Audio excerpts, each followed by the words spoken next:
Bom dia, professor. Eu me chamo Gabriel Bonifácio, sou um dos integrantes da dupla 15, o outro integrante é o Ítalo, e que vai falar daqui a pouco sobre todo o nosso trabalho. E a nossa ideia aqui desse trabalho, né, é implementar alguns algoritmos que nós aprendemos no decorrer da matéria. São três exercícios que a gente fez, basicamente. E o primeiro deles é o menor caminho entre a fonte e seu destino. Basicamente, o tema do nosso trabalho é a viagem do Zezinho, né?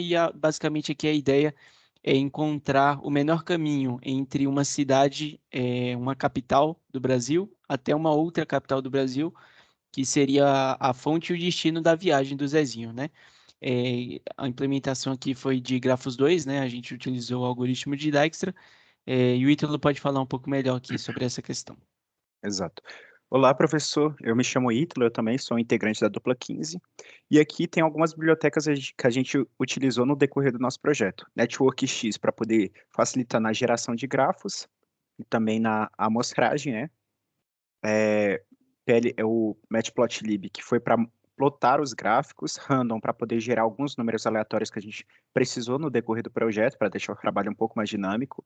Widgets para poder selecionar qual fonte e o destino de uma forma mais interativa.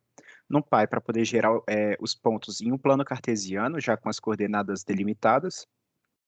Math para poder fazer algumas operações matemáticas de destino, de raiz quadrada, e copy para poder copiar o conteúdo sem precisar copiar o endereço de memória, que é um dos problemas do Python, né? Aqui estão as capitais do Brasil que a gente listou, e a partir delas a gente gera um grafo aleatório de Erdős-Reni, né? Onde tem uma semente específica, e a gente consegue, a partir desse grafo, a gente pode definir os labels, né? É um grafo de 26 nós, porque são 26 capitais, os labels que seria cada capital do país, e a partir da biblioteca random, a gente gera os pesos para cada aresta. E aqui está esquematizado, né? É um grafo fictício, ou seja, ele é feito de maneira aleatória, então ele não condiz com a realidade, mas é só para deixar o trabalho um pouco mais dinâmico e também para a gente verificar se a implementação está correta ou incorreta, né?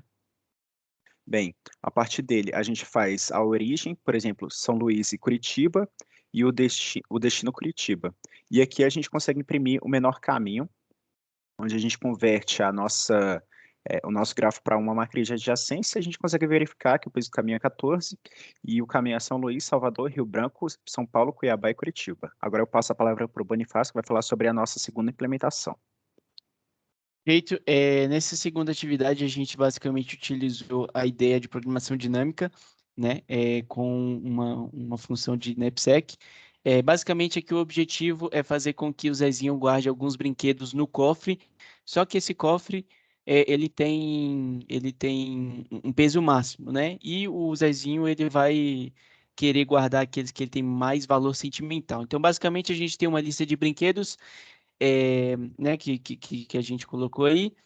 Logo abaixo, a gente fez um algoritmo pequeno aí para fazer uma randomização, e que a lista de valor sentimental receba valores aleatórios e a de peso também. Então, e também o peso máximo. Então, basicamente, a ideia cada brinquedo vai ter o seu valor sentimental e vai ter o seu peso específico, e o peso máximo, e o cofre vai ter o seu peso máximo, né? E aí a gente implementou um print aí para a gente dar uma olhada.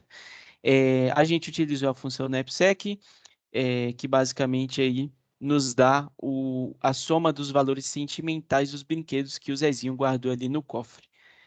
Basicamente é isso, e aí a gente tem a nossa terceira atividade, que a gente utilizou a ideia de dividir e conquistar com algoritmo de pares de pontos mais próximos, né? O Ítalo pode falar um pouco melhor. Isso. Aqui a gente gerou pontos de maneira aleatória, né, pontos turísticos, e a gente definiu cada nome a partir de um prefixo parque, a partir desses prefixos aqui. E aí, a partir dessa lista de coordenadas e atrações, a gente consegue verificar quais são suas posições a partir dessa plotagem, e no fim a gente vai identificar que a plotagem, a gente consegue identificar visualmente que esses aqui seriam os mais próximos, e quando a gente vai ver o resultado do nosso algoritmo de par de pontos mais próximos, a gente pode verificar que realmente são esses, Praça 58 e Museu 20, a distância é de 0,29 km. KM foi uma unidade de medida ficcional que a gente inventou aqui, mas seria esse, Praça 58 e Museu 20. É porque não dá para ver muito bem no plot, mas é isso, Museu 20. É isso, professor, muito obrigado pela paciência e até mais. Obrigado, professor. Até mais.